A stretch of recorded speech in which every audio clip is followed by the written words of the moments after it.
Бүгін Астана қаласы білім басқармасына қарасты нөмір 39-шы Меруерт балабақшасында әкелер челленджі өтуде. Іс-шара балаларға қосымша білім беру оқу әдістемелік орталығының ұйымдастыруымен 2026 жылғы 21 ақпанда елорданың барлық білім беру ұйымдарында әкелер кеңесімен бірлесіп 200 мектеп балабақша 4000 әке атты жалпы қалалық челлендж бастау алған.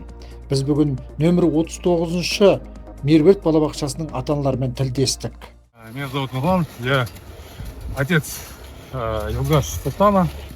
Мы должны показывать пример своим детям такими поступками и приучать к ним с детства.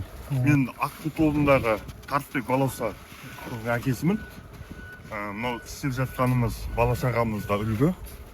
Қаза болған жастарды жерде ойнағандар дұрыс. Сондықтан осы істі қолға алып отырмық. Ата-аналар айтқанда челлендж әлеуметтік серіктестіктің жарқын көрінісі.